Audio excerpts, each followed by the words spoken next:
Studebaker, winner of the 1955 Mobile Gas Economy Run Grand Sweepstakes, brings you Amos and Andy.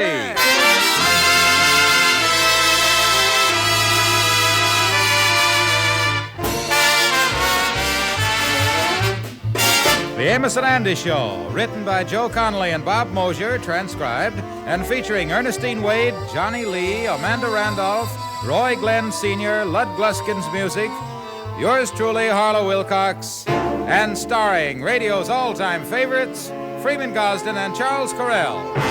Amos and Andy!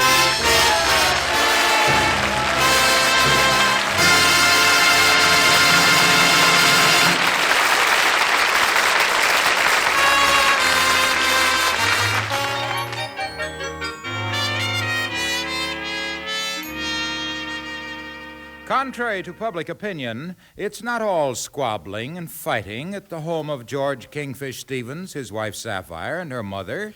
For instance, tonight the family has gathered around the piano for a musical evening of vocalizing.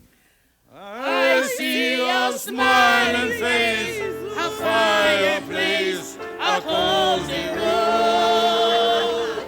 I never guessed that nestles where the roses bloom. Just Sapphire and me, and Mama makes three. We're happy in my blue heaven.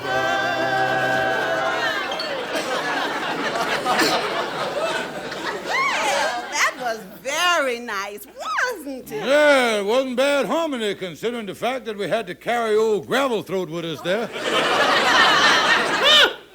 I wouldn't say nothing if I was you with your obnoxious obligato. You couldn't find the right key if you was a desk clerk in a two-room hotel. George, that's enough. Mama's got a beautiful voice. Well, she'd be a lot better off if she'd put the soft pedal on that basso disgusto of hers. You sound like a pig stuck in a hog wallow. Now, look, George, this is the last straw. I'm sick and tired of you talking to Mama that way. I'm afraid I'm going to have to ask you to leave. You afraid you're going to ask me to leave?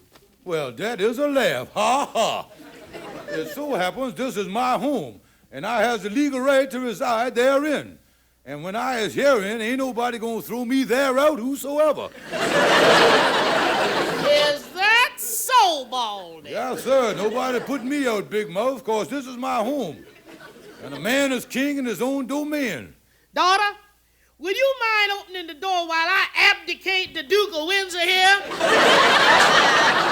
Now, wait a minute, y'all. Hold it, Mama, hold it. There's the door, Mama. Now for you, son-in-law. Mama, let go of my coat. Let go of my trousers. Help. Out on the land. Now, watch it, Mama. There's 6 flights of stairs there. Timber! Help, help, help.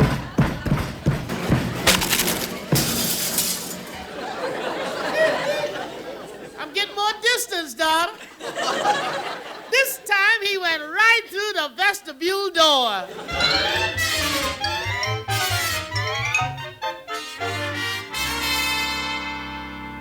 So your mom-in-law done throwed you out the apartment again, huh? Yes, and there's 89 steps to the street.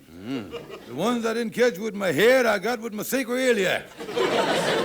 Yeah, well, them is 2 beautiful lumps you got on your noggin there. Yeah, they hurt. And with that bald head of yours, looks like a camel squatting down in a sand dune. Well, I gonna fix Sapphire with this, though. I ain't gonna call up. I through with her. I gonna let her suffer. Yeah, well, explain to me how you're gonna fix her now. Go ahead. Well, now listen, Andy. Every time she do something like this, she regret it. Why, she's sitting up there in the apartment right now, crying her eyes out about me. Yeah, and you're gonna give her the silent treatment, huh? Oh, certainly I gonna give her the silent treatment. You gotta treat a woman like a hound dog. Yeah, you be nice to them, and they ain't no good.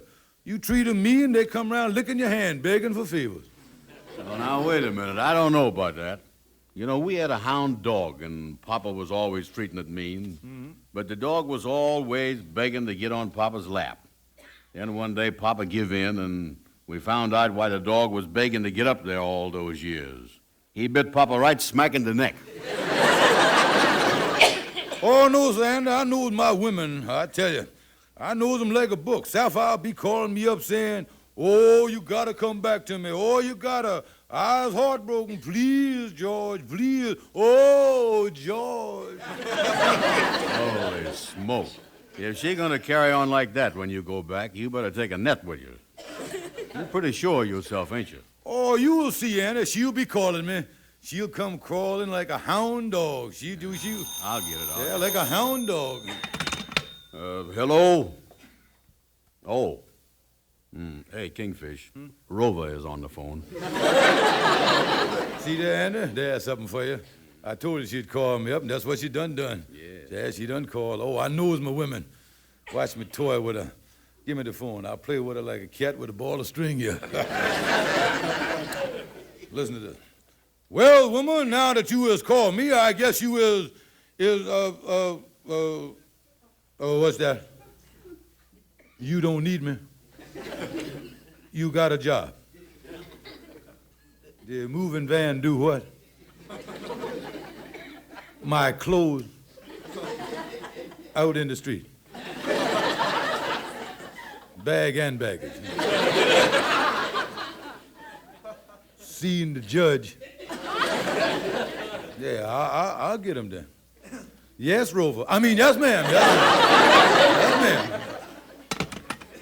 What happened, Kingfish? Is the moving people gonna help her climb up in your lap? No, Anna, she says she's gonna throw my things out in the street and sue me for separation. You know, Kingfish, I've been thinking here. Her throwing you out all of a sudden like this. Do you think by any chance maybe she's interested in another man? What, Anna? My way of interested in another man when she got me? Ha. Look at me, Anna. Look, there. Turn around and look at me. Yeah, I'll look at it. Women's has always been crazy about me. Yeah. I got charm. I got personality. I got good looks. Hey, you know the old saying, if you builds a better mousetrap, the world will be the path to your door. Oh, Sapphire trying to bluff me down. Oh, I'll show her.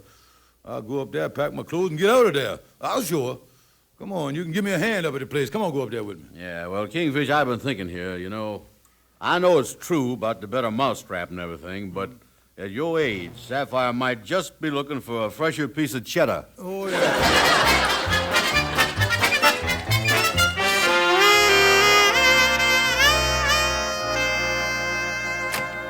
Well, come on in the apartment, Anna. Yeah, look like there ain't nobody home. Guess Sapphire's out working on that new job she says she got, huh? Yeah. Hey, where's your clothes and stuff? Well, I ain't got much stuff here, Anna. Most of it's here in this hall closet. Let me get in here. I'll just get my lot of boxes in there, ain't there? There sure is. Hey, look at this one. Benson's Men's Store. And this one here, Esquire Men's Shop. Well, open that one there. Hey, what is in them boxes there? Open up some of them there. Say, all these boxes has got men's clothes in them, Kingfish. And they're brand new, too. Yeah, what would Sapphire be doing with men's clothes in the closet here? Well, it look like there's presents for somebody. There must be $300-400 worth of stuff here. Holy mackerel, Andy. Sapphire bought all these presents to give to some man. Andy, you was right. It looked like she done found a better mousetrap. Yeah, Kingfish, and it looked like she done run into a pretty romantic rodent. Oh, yeah?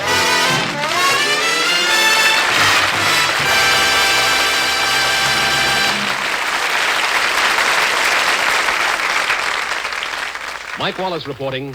Again, Studebaker wins the Mobile Gas Economy Run Grand Sweepstakes. Yes, for the second straight year, the contest board of the American Automobile Association has officially named Studebaker the Grand Sweepstakes winner in the famed Mobile Gas Economy Run.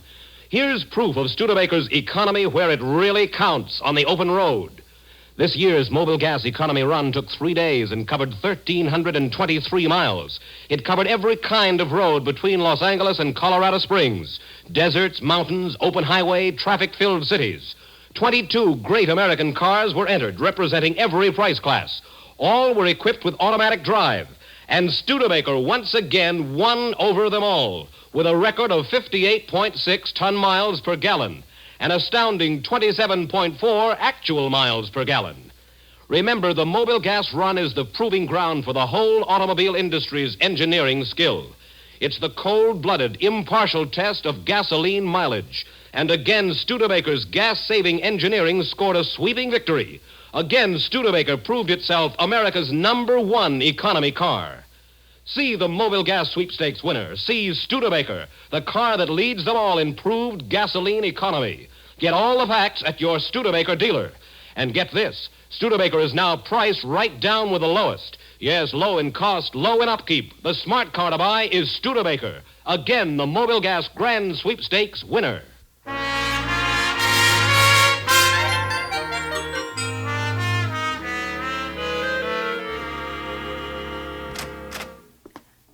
You sent for me, Mr. Brooks? Yes, Mrs. Stevens. Come in. You know, for a woman who's had no previous experience, I must say you're doing a fine job for us here at the department store. Oh, well, thank you. But you know, I don't quite understand the purpose of my job. Why do I go around to other department stores and buy so much merchandise? Well, Mrs. Stevens, you're what we call a comparative shopper. By having someone shop in our rivals' stores, we can get a pretty good line on the competition. We'd like it all kept on the quiet, though. I see. Well, I bought all the items on the list yesterday. 2 pairs of men's shoes, a tuxedo, a fedora, socks, and the other accessories.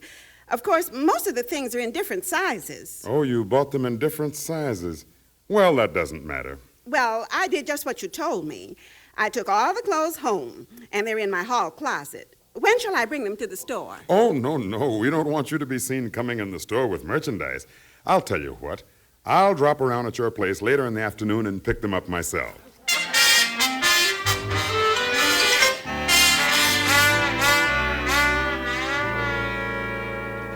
Kingfish, explain to me again why you got all these men's clothes from the closet spread out on the sofa here. Well, Andy, I want to find out what this boyfriend of Sapphire's look like.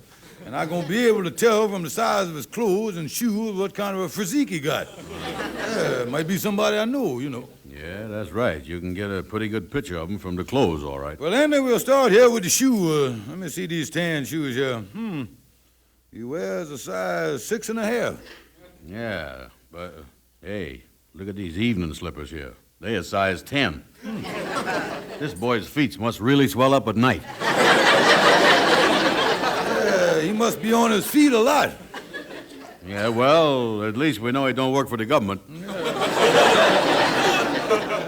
Well, we ain't learned too much from the shoes, is we? No. Let's go on here. What's this here thing in the bag here? Yeah, here's a pair of brown socks here. Look here.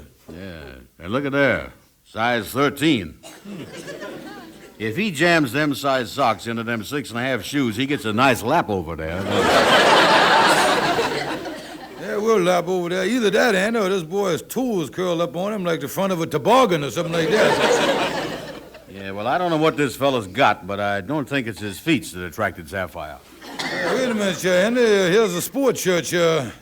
You get a better picture of him from the shirt, you see. Let's hold this thing up here. Wait a minute, let me look at the size here. Let's see. Size 14.5. Yeah, well, hold it, Kingfish, hold it. Here's the evening shirt here. This is size 18.5. Seems like after sundown, this boy bloats up all over, don't he? Yeah, he sounds like he got the all-over gout. Holy smoke, Kingfish. Look at this fedora. He got a size 9 3/4 head. Yeah, and he got a size 6.5 feet, 9 3/4 head. And I think we better look for a boy that falls down a lot.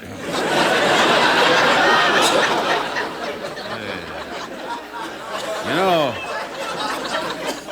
Kingfish, with that 40-pound head of his and that waddle on Sapphire, they must make a pretty unbalanced couple, don't they?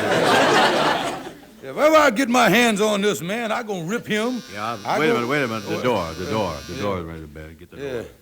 Too early for Sapphire coming home from the job. Probably as a mama. I'm going to tell that old lady what I think of her daughter. Come on, Andy. Listen to this. Now, listen here, you old toad. Can I help you, mister? This is the Stevens residence, isn't it? Yeah, sir, that's right. What can I do for you, sir? Well, I've come for the clothes. The clothes. That's right. The clothes Mrs. Stevens bought for me yesterday. Clothes Mrs. Stevens bought for you. Excuse me a minute. Come over here in the corner, Andy. Come on over here. Yeah. Tell me this. You think it's him, Andy? I think so, Kingfish. Look at him. It's only 2 o'clock in the afternoon, and he's pretty well bloated up already.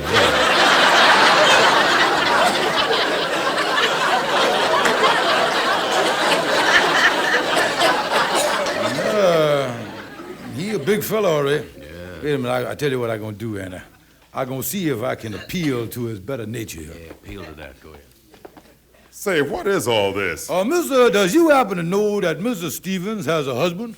Well, yes, but it doesn't make any difference at all at our organization. Organization? Holy mackerel, Andy, you hear that? Yeah. They got a union. Now you look here. Now look here. I'll fix you, you big... take this. Timber!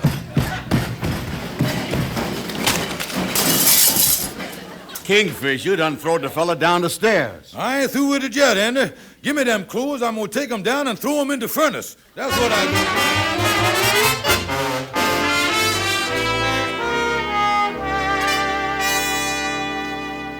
do. Well, I finished burning up the clothes in the furnace. Now I'll wait here till Sapphire get home. I'll tell her. Mom, I'm home. Are you? George Stevens, what are you doing here? Woman, I has been waiting to talk to you. I want to tell you something. Now, look, George, you and I are finished. I don't want to talk to you. Now, you look at here. I've been here all afternoon. You was here all afternoon? Well, did the man come from the department store for the clothes? Yeah, the department store? Yes. Clothes? Yes, that's my new job. I buy clothes for the department store. They were in the hall closet, and my boss, Mr. Brooks, was going to pick them up. There was over $300 worth in there. Well, goodbye, Sapphire. George, where are you going now? Down to join the tuxedo in the furnace. What? Yes, and if it gets a little stuff in here in the next few minutes, don't worry about it. It's only me. That's all.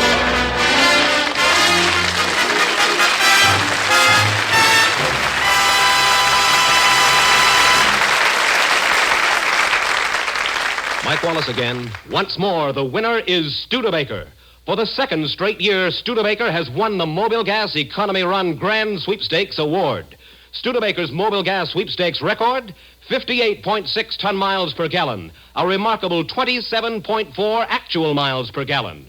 Authenticated by Contest Board of American Automobile Association. Remember this, the Mobile Gas Run is America's toughest official economy test for cars. And again, Studebaker won it. Yes, here's the thrifty car to drive. Studebaker's smooth, functional road design with less wind drag and Studebaker's action power engines work together to give Studebaker lots more travel on every tankful. That's true on hills and highways, through deserts and cities, as the Mobile Gas Run proves. And this great economy winner is the style setter, too. Studebaker performance is absolutely breathtaking.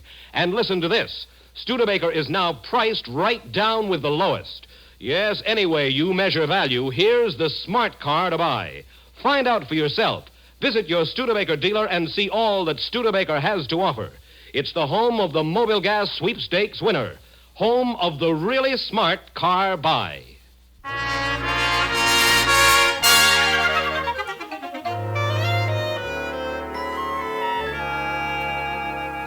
No, me, Calhoun, you gotta help me. This is the worst mess I done ever been in. First time that I ever hit anybody in my life. Why did I have to pick Sapphire's boss? Yeah. Oh, it's terrible. Yeah. Sapphire'll never speak to me again. Oh, me. Why did I have to get jealous over nothing again? Calhoun, when the man asked for his clothes back, what is I gonna do? Well, that's simple. Give them to him. Yeah, but I done burn them up. That makes it a little harder. Yeah, but the worst thing, what's he gonna do when he finds out I was the one that hit him? Oh, then he don't know who hit him, huh? No, he never seen me before in his life, but I understand he got out one of them John Doe warrants to have me arrested for assault and battery. Well, maybe you could get the man to think somebody else hit him. Yeah, I might do that, but how's I gonna get to someone else to think that he hit the man? Well, The only person to pull something like that on would be. Say, this is a great idea you got here, boy. You know, I could convince Andy that he done slugged Mr. Brooks. Yeah, I'll go over and talk to the boy right away. Calhoun, you know, when you're in a spot, you is really a quick thinker. Oh, yeah.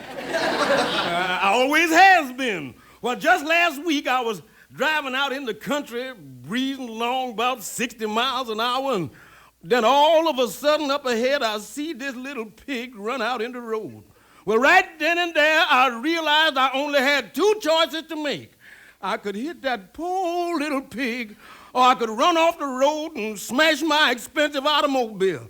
Well, I looked at that poor little piggy, and I didn't hesitate for a minute. And Kingfish, I made the only choice I could make. Well, that was really something, Calhoun. By the way, Kingfish, could you use about 30 pounds of pork sausage?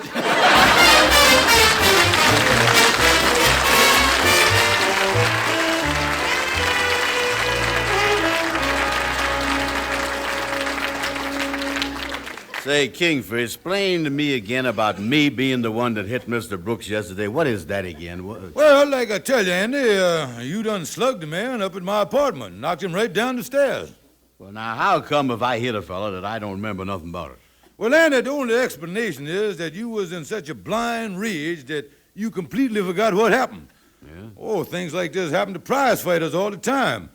It's what they refers to in the fisticuff circles as top-blowing amnesia or punch-drunk heebie-jeebies, you see. Oh, Jack Dempsey had it all through the Furpo fight. He did, huh?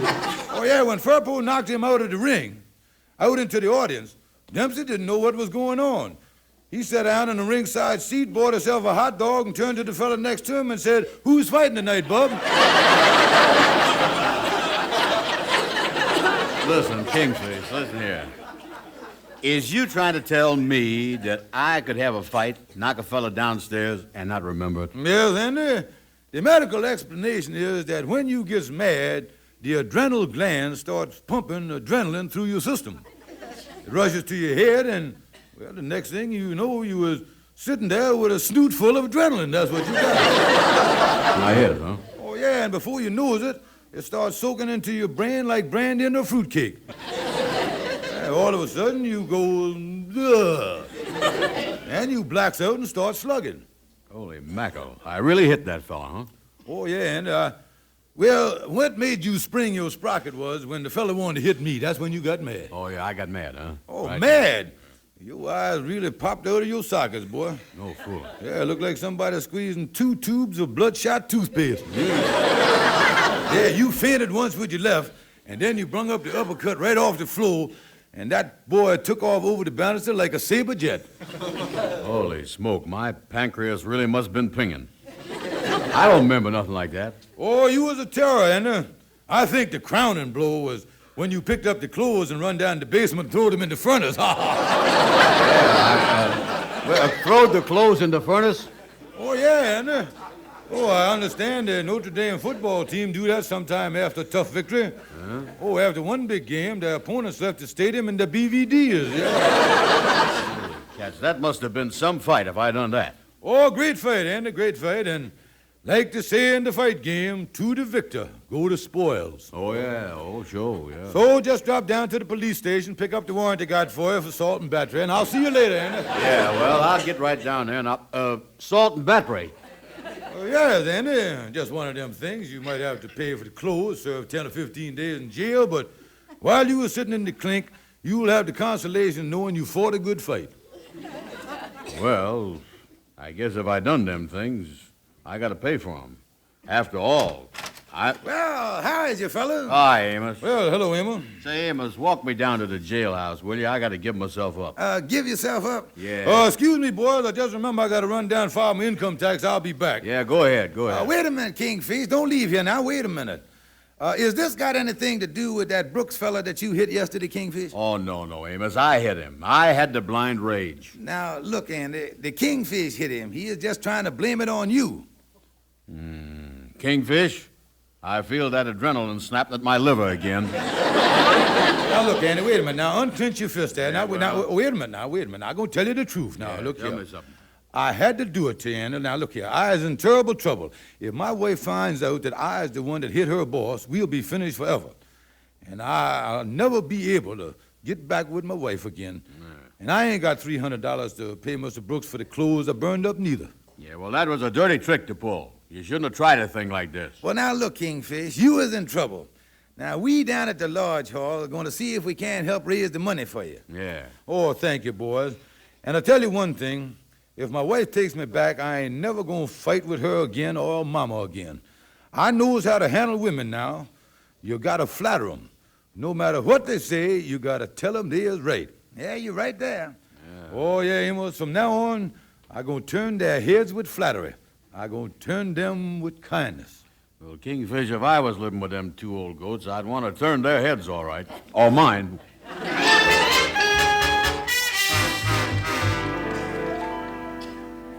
Just Sapphire and me. Da-da-da-dum, and Mama makes a 3. We're happy in our blue heaven. Oh, that was beautiful, Mama, just beautiful.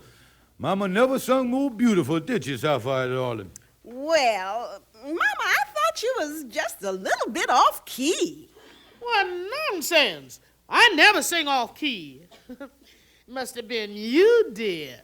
Now, Mama, I never sung off key in my whole life. Now, girls, little darlings, let's not have any of this. Will you keep your big mouth shut when I'm talking to my daughter?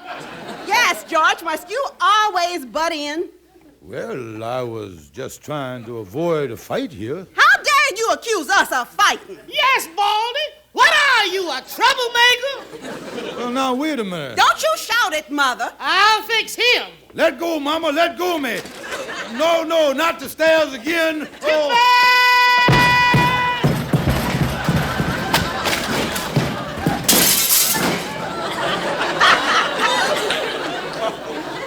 Shall we go back, Sapphire? Yes, Mama.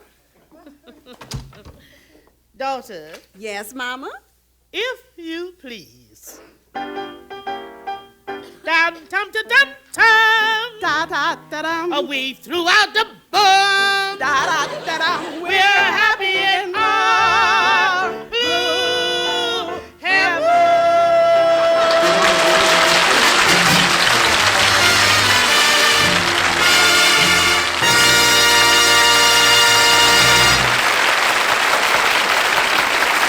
This is Harlow Wilcox reminding you that Studebaker, winner of the 1955 Mobile Gas Economy Run Grand Sweepstakes, has brought you Amos and Andy. And Studebaker suggests that you tune in this CBS radio station each evening, Monday through Friday, for the Amos and Andy Music Hall. You'll hear Amos and Andy at their very best, plus interviews with famous guests and lots of good popular music. Your local newspaper will give you the time of the Amos and Andy Music Hall. So remember to tune in and enjoy the fun and music and laugh with Amos and Andy. Yes, that's right, folks. Every evening, Monday through Friday on this CBS station. Thank you and good night. See you tomorrow night on the Music Hall.